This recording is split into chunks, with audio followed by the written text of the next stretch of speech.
নিয়ন্ত্রণকারী, আমার কলবকে তুমি তোমার দ্বীনের উপরে স্থির রাখো। একটু জোরে বলেন। 4, কন্টিনিউ নবীজির দরুদ শরীফ পড়া। যখনই পবিত্র আছেন, উযু অবস্থা আছেন, দরুদ শরীফ পড়বেন। এই 4টা ওষুধ দেওয়ার পরে যদি কাজ না হয়, 2টা জায়গায় যেতে হবে। একটা হলো হাসপাতালে, আরটা হলো কবরস্থানে। আপনি যখন হসপিটালের আইসিইউতে যাবেন, যাওয়ার পরে যখন দেখবেন যে আপনার আমার মতো ইয়াং যুবক অক্সিজেন মাস্ক পরে বিছানায় পড়ে আছে, ডক্টর কোনোভাবেই তাকে অক্সিজেন খুলতে সাহস করছে না, তখন আপনার ভেতরে যে জিনিসটা আসবে, যে ওটা আপনাকে গুনাহ থেকে বাঁচাবে। এরপরেও যদি না হয়, সর্বশেষ কবরস্থানে গিয়ে গভীর রাতে 10 মিনিট বসে বসে ভাববেন, this is the destination, this is my real destination.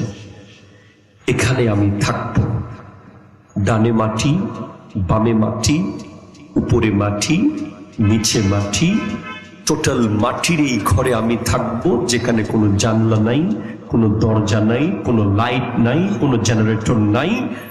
ওটা যদি রিয়ালাইজ করতে পারেন, গুনাহ আর করা হবে না। একটু জোরে বলেন সুবহানাল্লাহ। অন্তরের প্রিপারেশন নিতে হবে রমজানের আগে। এরপরের প্রিপারেশন হলো পায়ের, এরপরে হলো হাতের।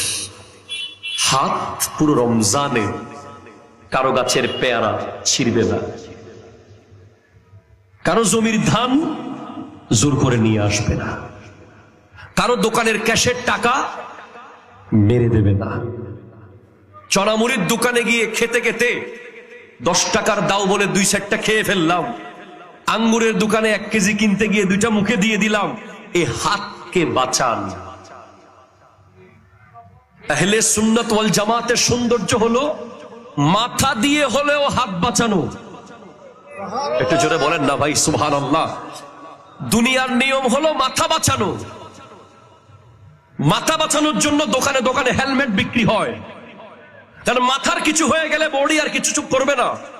কিন্তু একটা মাত্র নিয়ম ভঙ্গকারী, যেই নিয়মটা দুনিয়া একরকম, আহলে সুন্নাত ওয়াল জামাত একরকম, যেই নিয়ম ইমামে হোসেন আমাদেরকে শিখিয়েছেন, আমরা মাথা দেব, হাত দেব না। ঠিক কিনা জোরে কথা বলেন।